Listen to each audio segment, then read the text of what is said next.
What's up, my babies? Welcome to round 7 of Grand Prix Dallas-Fort Worth. I'm Nate Price in the booth with Jake Van Lunen. And as you can see on your screen, we've got Owen Turtenwald, currently tied for 12th in the Player of the Year rankings. And his opponent this round is going to be Tom the Boss Ross, Boss Sly. Should take us through these decks. Yeah, Boss Sly is an exciting red deck that plays a lot of one-drops. Tom really wants to play a one-drop on turn 1 and 2 one-drops on turn 2. He just wants to run people over.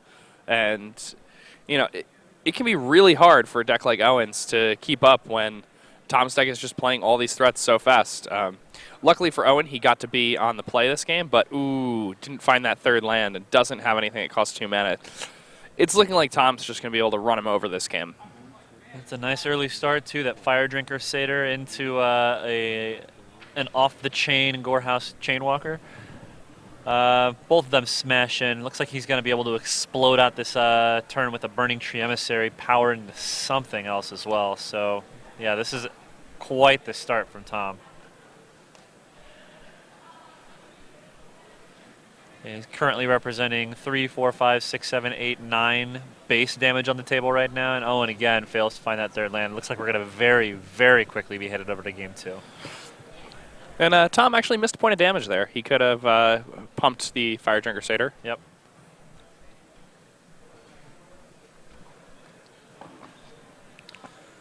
All right, and Owen down at 11. This is lethal damage this turn.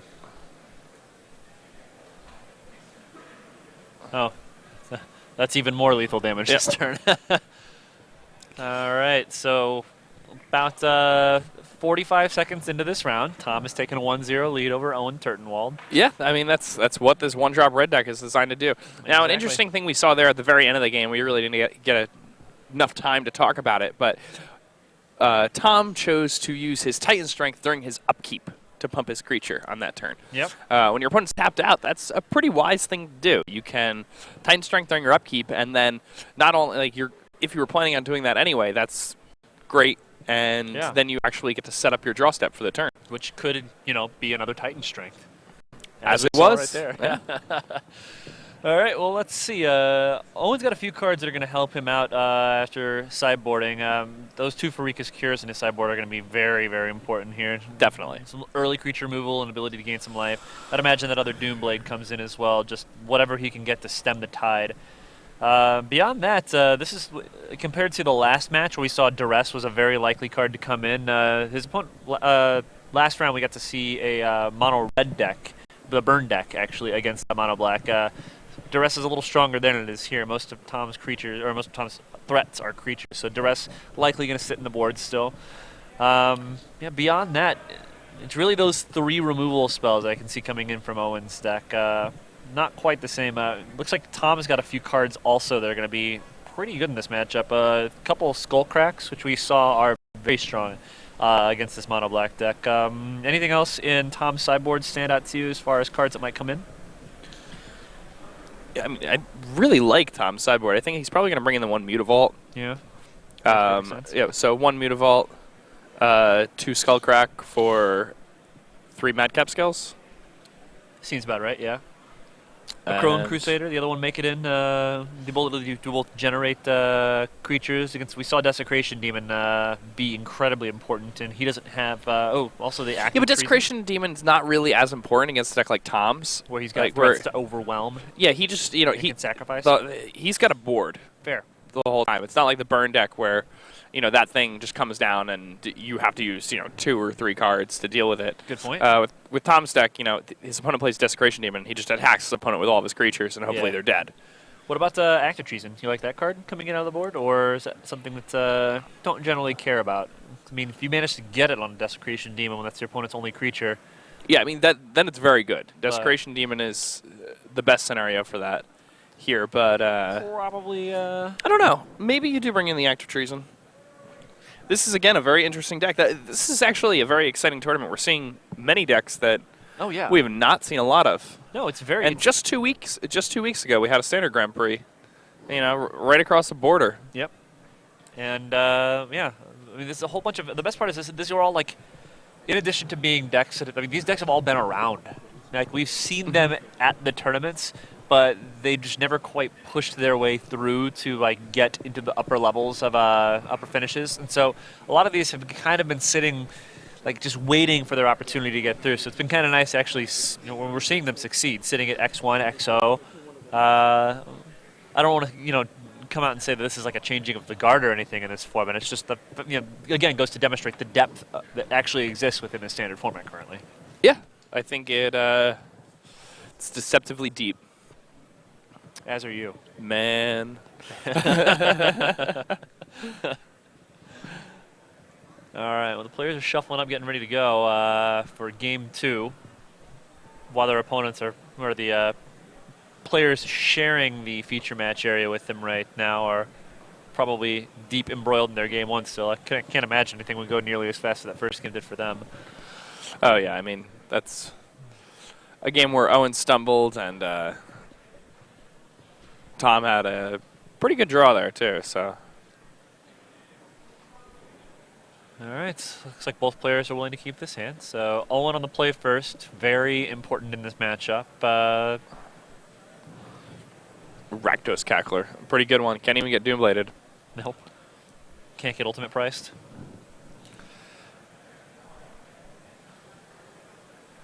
All right, that Cackler. This is going to be a big turn for Tom, isn't it? He's got at least one emissary in his hand, if I'm not mistaken. Oh, can't die to those, but it can die to Devour Flesh. Yes, it can.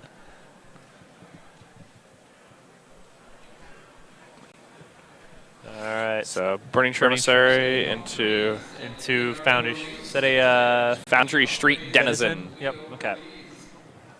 Which he probably top deck this turn because Is Foundry Denizen a 1-drop or a 2-drop? 1-drop. So he had the ability last turn to do something, say enchant it if he wanted to, chose not to. Correct. Okay. What do you think his rationale in a situation like that is? Well, last turn? Last turn, yeah. Well, Ashdale costs double red, and Burning Emissary makes green-red. No, he had like that's because it makes green-red. That's It right. makes green-red. Yeah. Yeah. I keep thinking that because it costs green-red hybrid, like double green-red hybrid, it can make any combination of those. Oh three man, instead if of it just- made green-red hybrid, that'd be kind of sweet, man. Yeah. Okay, so there's that Desecration Demon. Yeah. We talked about him. Although, interestingly, he's not as scary when you've got a creature with Dragon's Mantle on it and all mountains in play. Yeah, I mean it's good, but I don't think Owen can attack with it. Oh, no. Quite the opposite. He might find himself forced to block with it at some point. We see he's got a second copy in his hand, if I'm not mistaken. It also looked like he had a Grey Witch of Asphodel, so I mean, Tom's probably not going to win this game. Yeah, Fortunes can change fairly quickly in this format, so all right. I mean, Owen's hand was very good, though. Owen, on turn 2, he played a 2-mana removal spell. On turn 3, he played a 3-mana removal spell. And on turn 4, he played the best card he could play on turn 4. And now on turn 5, he's going to play the best card he can play on turn 5. So, well, that was a nice, elegant turn from Tom Ross, playing the Cackler to trigger his Foundry Street Denizen, and then immediately sacrificing it to tap the Desecration Demon, allowing him to attack in and completely pump his guy, dropping Owen all the way down to 9. yeah, I mean, that's a lot of damage. We're seeing that... Owen gets the crack back for 7. We'll see at this point whether or not Owen just goes for it for the 8-point life drain. Looks like he's going to, yeah. So the 8-point life swing, pushing himself up to 13 and dropping Tom down to 11. Yeah, and I mean, it's pretty scary at this point for Tom. 2/4 blocker is very, very strong against this red deck as well. I mean, you don't mind throwing that in front of a creature with Dragon's Mantle on it at all. Like, perfectly fine with that 2-for-1. See, and I mean, Tom had some pretty major issues this game. He drew 5 lands. Yeah. He's playing 17. Yeah. Yeah, it's like... 1/3 of the lands in his deck. Yeah, he drew roughly 1/3 of the lands in his deck. Yeah. He only drew 1 more spell than he did lands, which would be, Wow. kind of rough. in most situations, but especially when you're playing this mono red deck. So Tom try to sneak through the win. Goes through and attacks, and Owen decides that he's worth making the trade for a significant number of lands in on Tom's side. Tom goes ahead and uses Titan Strength to pump up his Emissary. Manages to smack Owen down to 8. But now he's left facing a 7/7 demon with a 2/2 human. But he left the card on top of his deck. Interesting. So he wins, right? If he left the card on top? Does he? Was that a Satyr? Huh.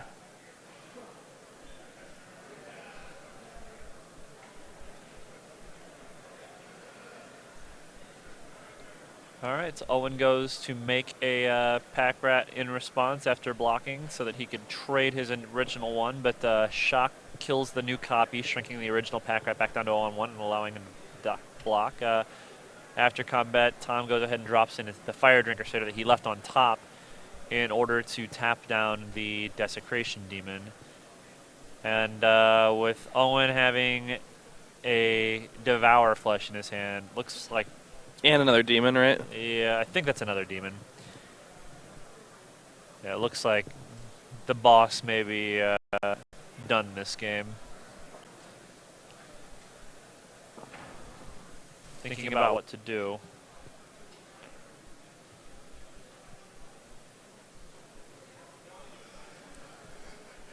All right, it looks like the Satyr is going to attack again. He's going to pump once. That'll drop Owen to 5. 2, drop him to 4. And the Devour Flesh will... Oh, okay, so scratch all that damage. Tom plays an Aggro Crusader with no cards in hand. Picks up the rest of his lands, so... Yeah. All right, that Aggro Crusader bought him 1 turn, but yeah, that second demon is going to probably end up in a draw concede, yeah, just like that. Just like that, Owen Turtenwald has evened things up. Nice draw from him. It was a good draw from Tom until he drew that glut of lands. But yeah, I mean it's gonna be rough to beat mono black when it draws well, especially when it's on the play. Yep. Owen Turtenwald is currently ranked 12th in the top 25 pro rankings. That's pretty impressive. Yeah. Earlier I guess last month now, yeah. we watched him win 2 separate Grand Prix events, Washington, D.C. and Albuquerque, in back-to-back weekends. In different formats. In different formats, Legacy and Standard. Yep. Former Player of the Year from 2011, just an absolute master. One of the most consistent players out there, somebody who is just getting started also. That's one of the most amazing parts about Owen, is that Owen is not even, he hasn't even scratched the surface of what he's truly capable of in the long term. Magic. So it's very interesting. There was an interview with Huey Jensen soon after Owen won his second Grand Prix, and they were discussing who they thought the best players in the world were, and Huey just snapped off Owen, didn't hesitate, and I know they're very good friends, but Huey is also the kind of guy who will just straight shoot you, and he will tell you an actual answer to your question. If he says Owen, he means Owen. So yeah, I mean, Owen managed to make Player of the Year without winning a Grand Prix, that's top eighting a Pro Tour. That's nearly impossible to do. Yeah, had an incredible run that year. So many top 8 finishes, so many strong performances there. A lot of strong Pro Tour performances too. Finishing just outside.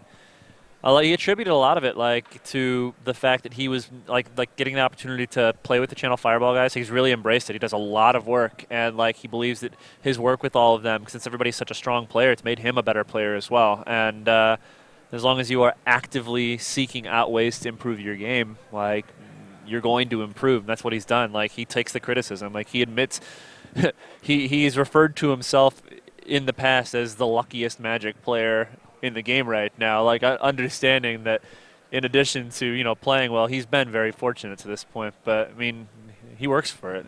That's the whole point. What he does, maximize the impact luck has on you. He does a really good job of that. I mean, you got to get lucky to do well at any particular event. But if you're doing well at a lot of events in a row, then luck can only carry you so far. Exactly.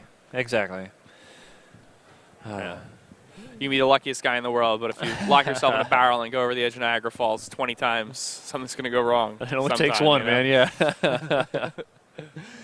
It'll be interesting to see. Like, I know that he sleeved up Mono Black for this weekend. Like, in his words, like, why change something when it's working well? Yeah, I mean, it's if it's not broken, then there's absolutely no reason to fix it. Exactly. He just won a Grand Prix with it 2 weekends ago. The deck, it admittedly has very few, if any, bad matchups, according to all the best Most players people, in the world.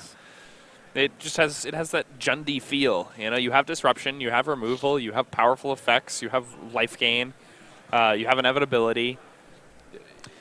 It'll be interesting to see. It also, in addition to those things, has the largest target in the format on its back. So That's true. I don't know how much of it is that players haven't figured out exactly how to combat it yet, or if it just is so resilient to the fighting that people are doing if they're not dedicating enough space. But yeah, you're right. There are things you can do that are good against the mono black deck. Oh, certainly. You know, and there are even things that are so good against it that they're backbreaking. But those cards are just not good against the rest of the field right now. Right, and it's you can't really play Underworld Cerberus. Yeah. As much as I'd like to. Hey, But I guess you can. It's actually Someone there's not a bad Underworld Cerberus deck. posted an article recently with an Underworld Cerberus deck in it. I'm just saying, like, No, I mean it's a really good card, Yeah. and I I've like actually I like published. your Jund list, by the way. Yeah, I've actually published multiple columns about Underworld Cerberus decks in the last 3 weeks. I believe that actually. All right, Boss gets online early in Game 7, early in Game 3 of Round 7 with a Foundry Street Denizen into a Foundry Street Denizen. And does he have the second land here? He does not look like he does, but his hand is chalk with some more one-drops, so we'll see if he gets an opportunity to use them to run over Owen. Owen is currently sitting on a Devour Flesh for a removal spell, which is very good for him. Also has a Whip of Erebos, a Grey Merchant of Asphodel, and some Swamps. So, pretty solid start for him. Devour Flesh is going to eat one of the Foundry Street Denizens, but Foundry Street's trigger is on casting the spell, right? So he's still going to get the benefit for the turn. All right, in a Night Veil Spectre. Ooh, that's a good one. Ooh, and Tom finds that second mountain, which may induce him to just go ahead and lightning strike this Night Veil Spectre. I don't hate that play. Yeah, I think the Night Veil Spectre might have been what I saw thinking it was the whip, because I don't actually see a whip in Owen's deck list, so I'm pretty sure that was a mistake on my part. All right. All right, but Owen already at 12, no board. He does have a Demon into Grey Merchant, though, which is exactly what he wanted. Again, he's going 2-drop, 3-drop, 4-drop, 5-drop. Yep. You know, if this isn't good enough, then what would have been, right? Exactly. I mean, maybe substituting a Farika's Cure instead of, just slightly changing the removal spell. But even then, like, if that's what you need to do, we were talking about lines of play that you can do against this mono black deck that are just backbreaking, and this highly aggressive, backed up with the reach in Tom's deck is exactly what they're looking for. This is when asked about the least looked forward to matchup, most of the mono black players have said an aggressive creature-based red deck, just like Tom's. Yeah, and it makes a lot of sense. Tom is the genesis of these types of decks in the modern era. I mean, you've seen Brad Nelson writing about decks like this from time to time, and he's writing about these decks because he's very good friends with Tom Ross. Yeah. So I see a Madcap skills in Tom's hand, so it looks like he did keep them in. Maybe he also has a Crone Crusader in hand. So he's thinking about playing the Crone Crusader and giving it some skills. But then what's bad about that is that you really want to be getting damage in with your skills the turn you play it. Yeah. So what he's probably going to do here is just play the Crone Crusader. Sacrifice it. And then sacrifice it, and then just Madcap skills one of the guys he already has in play. Makes perfect sense to me. Take advantage of the windows when you're given them, because you don't get very many of them against this black deck before the life total starts swinging the other direction. So 2, 4, 6 plus 3 is 9. So this is currently 7 damage that he has here available. Opts against that line. Okay. 8 available damage right now. This is a fine play if he's expecting either a second demon or a Gray Merchant on the next turn, because at that point, since he's going to plan on tapping this anyway, you get the extra benefit of making one of his creatures effectively unblockable with the Madcap skills on the next turn. So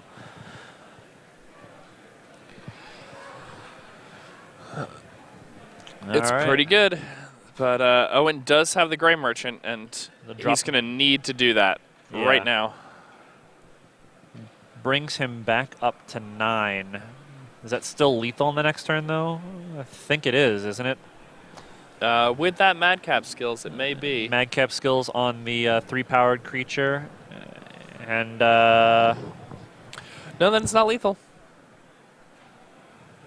It's not? No. He can just block. With what? Sacrifice. Desecration Demon. And yep. Okay. Yeah. It's 1 point off. The Gray Merchant. Yeah.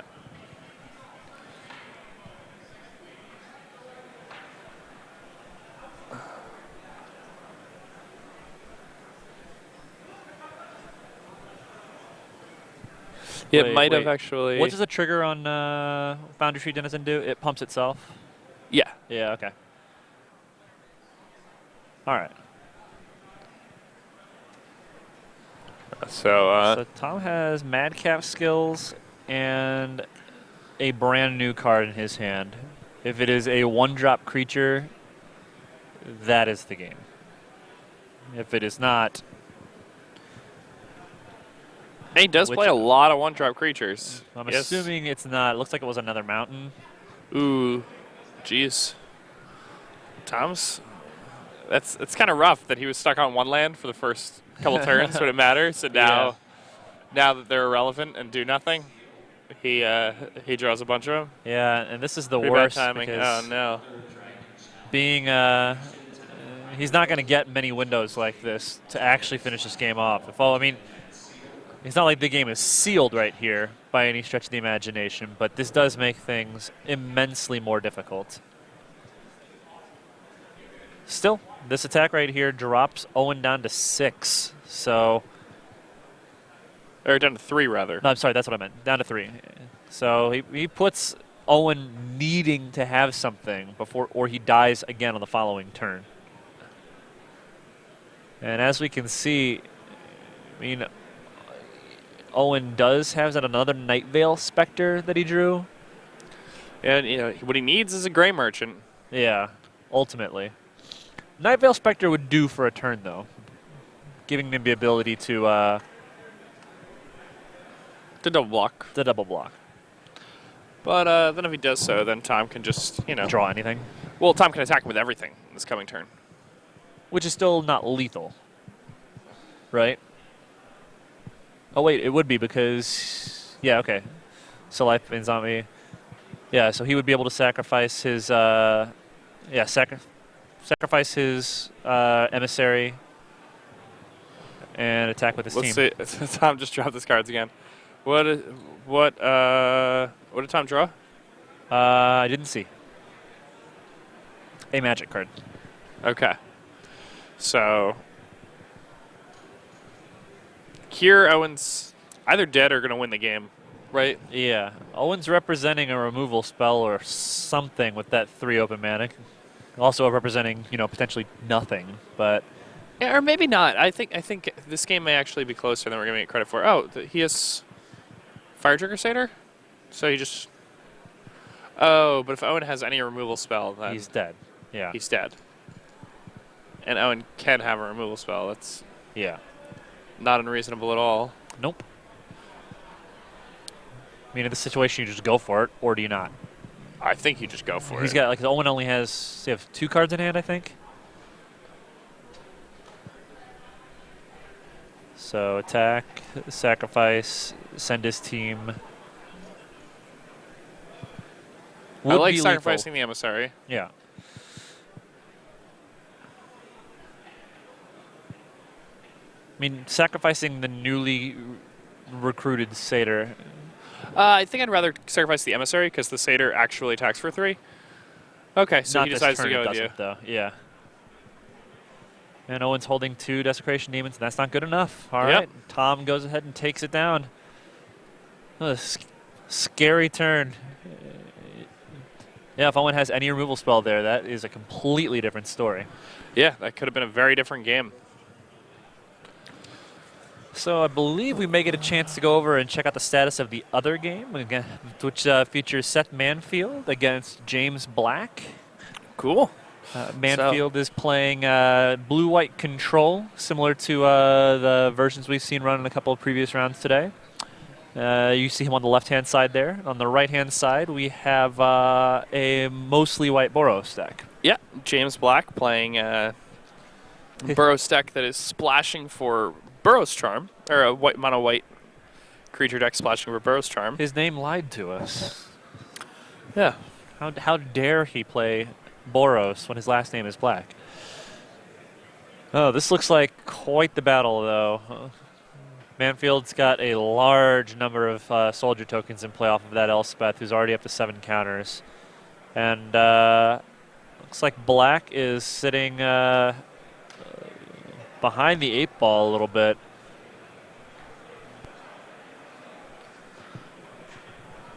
Manfield is already up a game as well, so... yeah, with this Elspeth going to town, it's looking pretty bad for James Black. Yeah. Still, kid's got heart. Got to fight.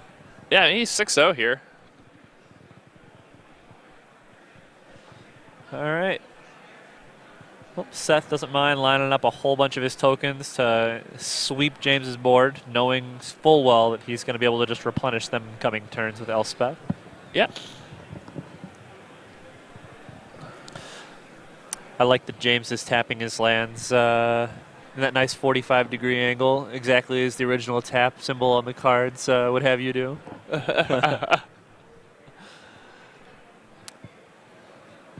All right, so the battle begins. The long quest from 20 to 0. 1 point of life at a time.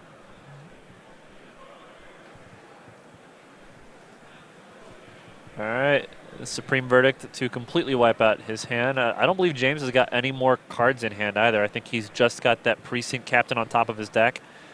And that's it.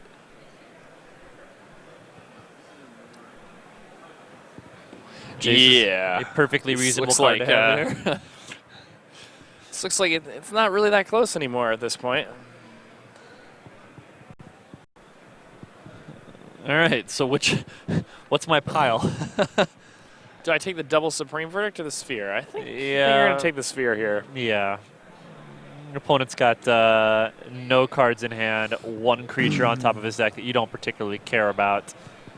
It's a very disheartening feeling. Like if you've ever been playing against somebody who had, I don't know, Plow Under, for example, Stunted Growth. Like Plow Under is one of my all-time favorite cards. the card is not fun to play against. It's not fun to play against, that's true. It's really fun to play with, though. Oh yeah, 100% agree. Just like Deathrite Shaman. Because it's like, well, no. No, Deathrite Shaman's not fun to play with because Deathrite Shaman like forces you to think about a million things all the time. Whereas Plow Under, it gives you 2 whole turns where you don't have to think about anything. No, that's fair. All right, Elspeth makes her emblem, giving all those soldiers and the Mutavaults in play a bit of a boost. And the army starts getting much more aggressive, taking a massive chunk out of James's life total, dropping him all the way down to 6. Yeah, and at this point, I'm not really sure what James can draw in his deck, but he's... Balance? Is that in his deck? Balance would be pretty good right here. Well, not really, because the Elspeth and the Jace would still be in play. It's details. A new balance. I mean, That includes Planeswalkers? yeah, exactly. Just does all permanent. Fair enough, things. fair enough. That's a card. Well, Old Balance didn't do artifacts. right? No, it's man's lands and hands.